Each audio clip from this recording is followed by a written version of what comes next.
Shalom. In this course we are going to talk about the secret of Passover. We'll say Pesa'h according to the Kabbalah. Now there's two dimensions for the real understanding of Pesa'h. The first is in the secrets of the reincarnations of the souls. And the second is the interaction and the manifestations of the higher lights, which we call in the Kabbalah Sefirot and Pasufim. The Raphael explained in his book Sha'ar HaKavanot and also in Peri Etz Haim that the Jews that came out of Egypt were the reincarnation of the souls that were drowned in the flood in the time of Noah, which is the same generation that also built the tower. And it is these same souls that reincarnated one more time and were enslaved in Egypt. These reincarnations were necessary to purify the souls 3 times, really, and even more because the Arizal explained that even before they came in the time of Noah, they also came before. But the main 3 times are in the time of the flood of Noah, the second in the building of the tower, and the third in the as slaves in Egypt. So the real purpose of the Jews being enslaved in Egypt was to purify the souls so they will be able to receive the Torah once they do come out of Egypt. To better understand these 2 concepts, let's talk first about reincarnation in the Kabbalah. Now, in the Kabbalah, all the secrets and the different levels of reincarnations are explained. Now, reincarnation is not something just the Kabbalah. It's one of the basic knowledge of the Jewish tradition. It is a known fact that souls do reincarnate different lives in different type of bodies, in different type of the 4 types of existence, which would be man, or woman, or animal, or vegetal, or even mineral. But this type of reincarnation is really another subject. But to understand the reason why the souls had to reincarnate to be enslaved in Egypt and then come out to receive the Torah, I'll just make a little introduction about the systems of reincarnation. Now, the Kabbalah says that when somebody does need to reincarnate, if in the 3 first times that he does reincarnate, he does a tikkun, which means he advances in repairing whatever he had to repair, whatever was his tikkun, he will come back again and again and again until he accomplishes tikkun. But if after the 3rd time, after these 3 chances, the soul did not do its tikkun, it did not at least advance in the path of repairing whatever he had to repair, it will not come again, it will be destroyed. Now, there are different reasons why a soul might have to reincarnate. It could be to repair or rectify something that he did, damage that he caused. Or it could be for accomplishing the mitzvot, or the commandments, which he did not accomplish in his previous life. And these are the reasons also in the secrets of the commandments and the mitzvot that we have in the Torah.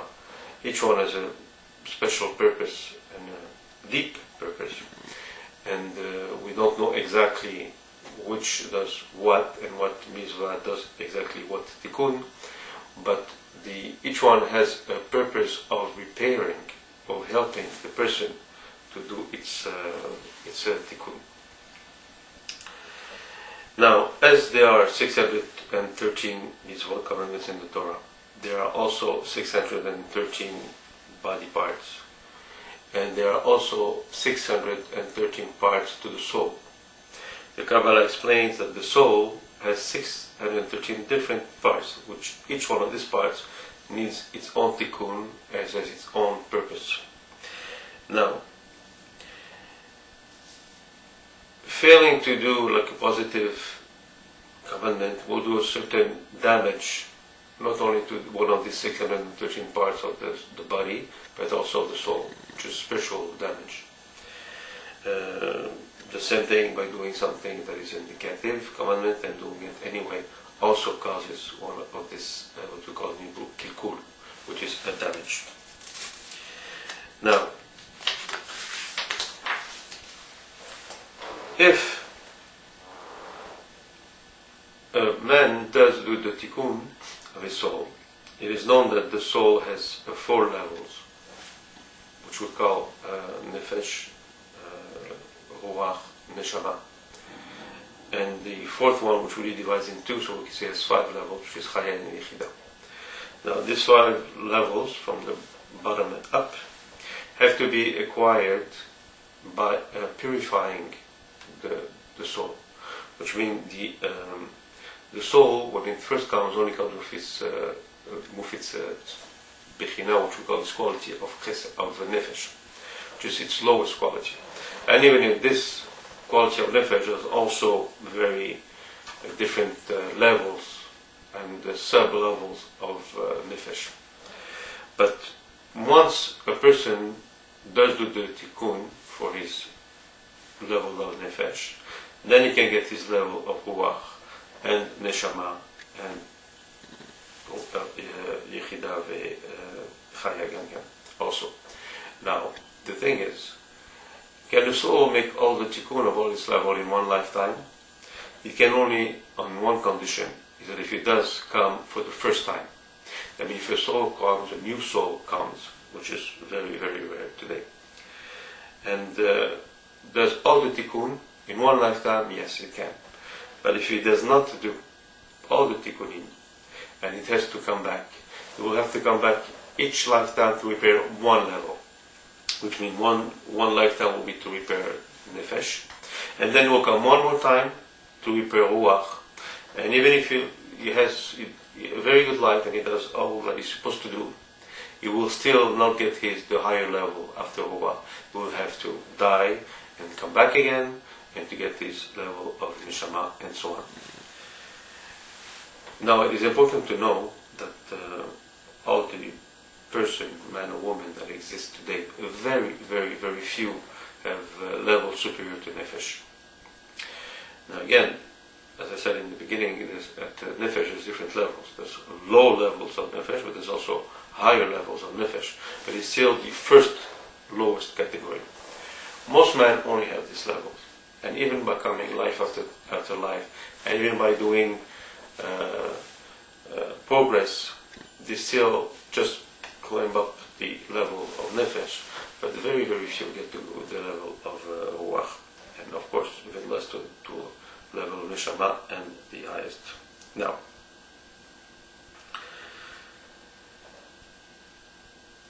in the systems of reincarnations, the reasons and how and what and these souls do reach the higher levels, or they don't reach the higher levels, and now they are sometimes helped to reach the higher level or not, is very well explained in the Sefer of the Arizal, which is called Sha'ar Kavanot, which means the entrance to the reincarnation. But this is not the subject of today, so it's just was to give you a little introduction, because we need to understand that for the reason and the secret of Pesa'h, of Passover. Now, the second dimension is the dimension of what we call the Sefirot and the Parsufim.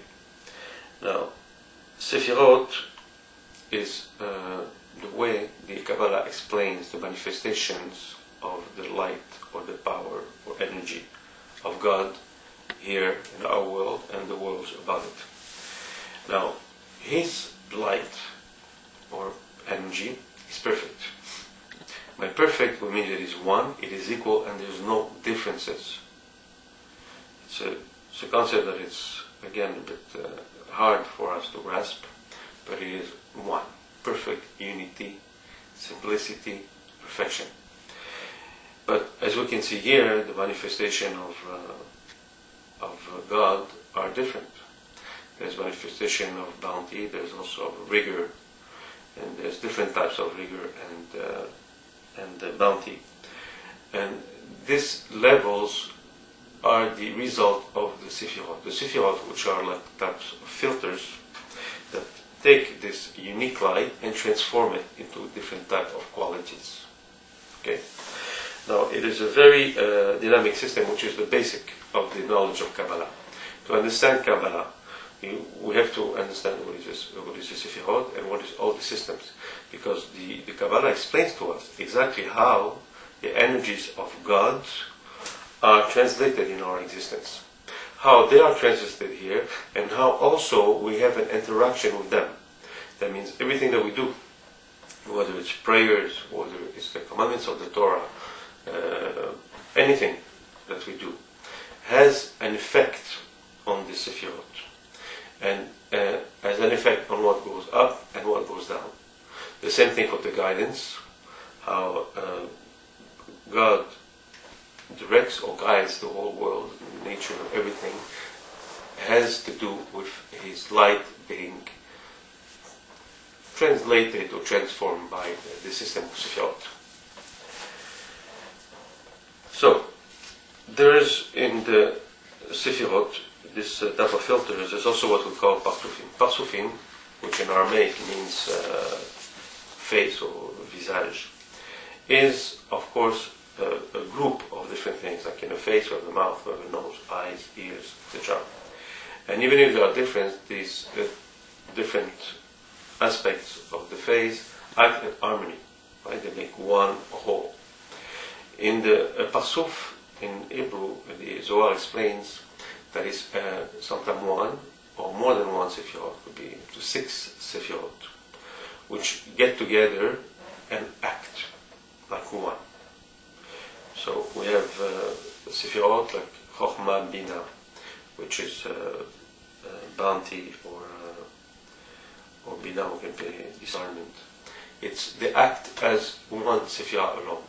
And then we have Sefirot from Chesed up to Yesod, which we saw in one of our previous lessons, which act in coordination. Now, there's a masculine, which we call Zer and Pin, which is this configuration of 6 Sefirot from Sefirat Chesed, Gevurah, Tiferet, Netzah, Hod, Yesod. 6 that make one Parsuf, one configuration of 6 Sefirot. And there's the last one, which is Malchut, which is called the feminine Sefirah. Now, this feminine Sefirah represents the feminine aspect, and this masculine is the masculine aspect. Now, when we do acts of mitzvot or prayers, our aim and the goal of everything we do is to unite this masculine and feminine configuration together. Because without the union of the masculine and feminine, there's no harmony. For harmony, the union has to be between this masculine and feminine power, if you want, or energies above. Now, to unite and to be together, there's all type of steps, like preceding steps before they are ready to unite. That's why when we do the prayer, let's say in the morning, we don't just pray in 5 minutes. The prayer can last 45 minutes, an hour, and 15 minutes. We have all type of psalms and all type of rituals that we do, and the talit and the tefillin and everything we put on to prepare them or to get them to a certain level where they are going to be able to unite. And after, when we are going to be able to receive, we call it the shefa, which is the abundance of this outflow of bounty. Now, normally this masculine, which we call the Shirampin, this masculine configuration of 6, is in a state of dormita, we call this in Aramaic, which means in a state of not sleeping, but in a weak type of state. And before it can get to a stronger needs that stronger power of action, okay, because now it's still weak. It needs to get some other light, which we call the Mochin, which means his intelligence. That's what it means. I mean, he needs to get, imagine like 6 sefirot are like his body, and he needs to get his mind. Okay? Without the mind, the body can be strong in muscle, but it's weak, doesn't think. So this we call Mochin is the Chabad, the 3 sefirot of Chokmah Bin and Da'at. He has to get them from a higher configuration, okay, which is called Ima. And this is, I mean, there are steps to that, which we're not going to go too much in details in this course here, but it's a step-by-step type of process which he gets one by one, and until he can be ready to unite with the feminine. Now, as long as he is in this weaker state and is not strong enough to unite with the Nuva, there's also a lower intensity of bounty that emanates to our existence here. Okay? First, because of his weakness, and also because there's no zivug, there is no union with the feminine. So, to get to this, his Mochin, he has to go through certain, let's say, steps which are helped, provoked by our rituals and our prayers, and to get ready to do his zivug. Now, the Bnei Israel, the Jews that were enslaved of Egypt, were in this state because they did not get this bounty, these positive energies from this configuration. This configuration of the Raphael, which gets his energy all the time, in and out, in and out, in and out, did not get them for years and years and years and years. So he was in a weak state. The Jews did not get positive energy and were to their lowest levels that they could have been, which is the level of slaves. Now, why did the Passover Zeret in this configuration? Passover means, so we can translate that by configuration in English. Why did it not get his Chabad, his higher energies to be able to act? It is because the Klippa, which is the evil, if you want, had attached to him and was not allowing him to receive these higher lights. They were inside of him, and not exactly inside, but like still blocking. And God did not do anything particular, if we want, for this light to come in more. So he was weak, and there was also no union, no outflows of positive energy to the Jewish people, and they were in their lower levels. Now, to get his Mochin, which normally would have taken time, Hashem, God, did something very special. What he did is, on the night when the Jews came out of Egypt, he did a miracle. What is this miracle? Instead of going through all the steps for this configuration, masculine configuration, to get his powers, his lights, he did it in one shot. In one night, he got all his lights, and all the evils that were attached to him completely disappeared, of course, because the light and the purity was too strong. And he was able to get his full strength and unite or get together to the zivug with the feminine. And now with this outflow of positive energy, of course, now it was the freedom, liberation, and the children of Israel, the Jews, were able to come out of Egypt. So it is this special power, or this special light that came in and that made everything do what it was supposed to do, and that it could not do for years and years and years and years. So this is the miracle. So we see now there's two parts. So one part we understand why they were enslaved in Egypt was to do the tikkun after coming 2 or 3 times before. And the second, why did they come out and how did they come out of Egypt, is because of this very special light that came in on the night of the 14th of Nisan, which is the night of the Seder, when we sit and read the Haggadah and start eating the matzah. This light that came in. Now, what is very important to understand is that when we do Pesa'h and Passover every year, it is not just a historical remembrance, to remember that we came out of Egypt and so we are celebrating freedom. I mean, it is also that, but this is not the main point.